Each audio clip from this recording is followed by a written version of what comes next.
I can't help but kind of comment on that verse. Thomas, the guy that later on doubts, we call him Doubting Thomas, But Thomas here comes along and says, the way I read it is kind of like, okay, guys, let's go along with him. We'll die too. Because they're still worried about him being stoned, and so they're going back with him. Verse 17, on his arrival, Jesus found that Lazarus had already been in the tomb for 4 days. Bethany was less than 2 miles from Jerusalem, and many Jews had come to Martha and Mary to comfort them in the loss of their brother. When Martha heard that Jesus was coming, she went out to meet him, but Mary stayed at home. And I want you to really see what Martha says here. Lord, if you had been here, my brother would not have died. If only you had been here, he would not have died. But I know that even now God will give you whatever you ask. And Jesus said to her, your brother will rise again. Martha answered, I know he will rise again in the resurrection at the last day. And Jesus said to her, I am the resurrection and the life. He who believes in me will live even though he dies. And whoever lives and believes in me will never die. Do you believe this? Yes, Lord, she told him, I believe that you are the Christ, the Son of God, who has come, or who was to come into the world. And after she had said this, she went back and called her sister Mary aside. The teacher is here, she said, and is asking for you. When Mary heard this, she got up quickly, went to him, but was still at the place where Martha had met him. Now Jesus had not yet entered the village, but was still at the place where Martha had met him. When the Jews who had been with Mary in the house, comforting her, noticed how quickly she got up and went out, they followed her, supposing she was going to the tomb to mourn there. When Mary reached the place where Jesus was and saw him, she fell at his feet and said, Lord, again, here we have these same words, Lord, if you had been here, my brother would not have died. When Jesus saw her weeping, and the Jews who had come along with her also weeping, he was deeply moved in spirit and troubled. Where have you laid him? He asked. Come and see, Lord, they replied. Jesus wept. Then the Jews said, see how he loved him. But some of them said, could not he who opened the eyes of the blind man have kept this man from dying? Now I want to pause for just a minute. And this is kind of a side note, but it's key in the message. Because I think that the reason that Mary and Martha's response to Jesus when he first shows up, the reason that their response is what it is for our benefit. Even later on when it makes mention of the fact that there were some of the Jews who said, couldn't this guy who healed the blind man, remember that's fresh in the story, Rick even referred to it last week. I preached about it about 3 weeks ago, but Rick referred to it last week in the message about the blind man who said, I don't know if he's a sinner or not. All I know is I once was blind and now I can see. Okay? And so they said, couldn't this guy that could open the eyes of a blind man, couldn't he have kept this man from dying? And the reason I think all of this is in here, again, is for our benefit.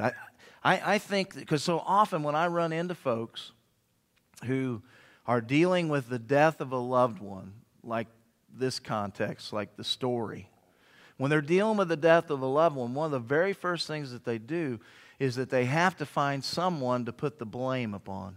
And you guys know who the someone is that most of the time they put the blame upon? It's God. Even sometimes Christians do that sort of thing.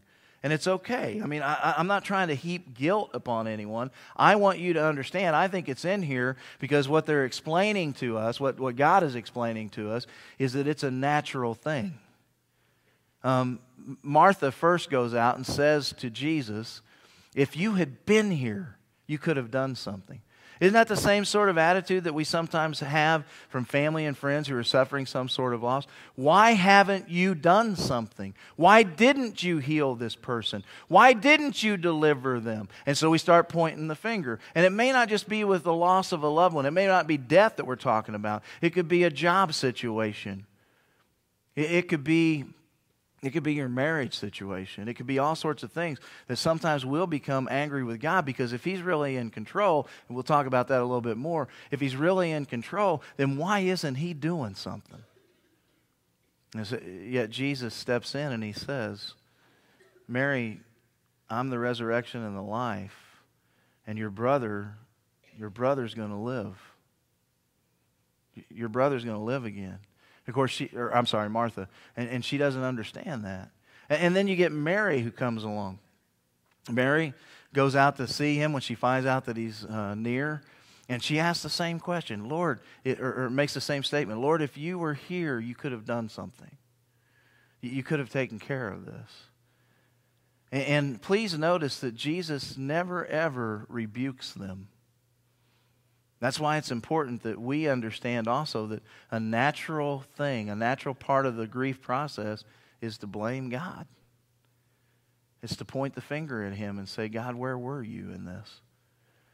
And here's the part that I don't think we understand. I really don't think we understand that God did do something. He does do something. And again, we'll touch on that as we get into the message. A part of His comfort, He doesn't guarantee that we won't go through hardship and trial and struggle. He doesn't guarantee that. He just simply says that we have hope. And so, and even the Jews, they start pointing the finger at Him too. He could have done something. Where's your God now? I mean, that's kind of what I hear Him saying to Mary and Martha. Where is He now? If He really is who He says He is, He could have kept him from dying. And so it's a natural thing to point the finger, all right? Let's continue in verse 38. Jesus, once more deeply moved, came to the tomb. It was a cave with a stone laid across the entrance. Take away the stone, He said. But Lord, said Martha, the sister of the dead man, by this time there's a bad odor, for he has been there 4 days. Then Jesus said, did I not tell you that if you believed, you would see the glory of God? So they took away the stone. Then Jesus looked up and said, Father, I thank you that you have heard me. I knew that you always hear me, but I said this for the benefit of the people standing here, that they may believe that you sent me. When He had said this, Jesus called in a loud voice, Lazarus, come out. The King James says, Lazarus, come forth. I like that phrasing. Come forth, come out of the tomb. Interesting note here. Most scholars' commentaries would say that Jesus calls him by name for a purpose, for a reason. If Jesus had not called Lazarus' name and Lazarus only, then the dead who were there would have come forth. Could you imagine that? Could you imagine, being at one of the cemeteries up at Sunset or wherever, being at one of the cemeteries, and, Jesus call out, come forth. All the graves would burst open, and they'd come forth. And so He calls specifically for Lazarus. Lazarus, come forth. Then He goes on and says to them, once He comes forth, He comes out. He says, take off those grave clothes. Take his grave clothes off. And so they take them off, and you got to imagine that there was a tremendous celebration that took place, because here's this guy who was dead, and now he lives again. Now, there's some pretty cool things in this story that we can learn, I think, about God. And so I just want to talk about some general observations that I have, first of all, in the text. The story of Lazarus being raised from the dead. Number one, it demonstrates that God's control even over death. Now, again, let that statement sink in, because I think that we take it very much at a very shallow thought process that, yeah, He's got control, God's in control. But then all of a sudden, whenever we're facing death, or we're facing the death of someone that we really love a lot, and all of a sudden we forget that He's very much in control. God holds it together.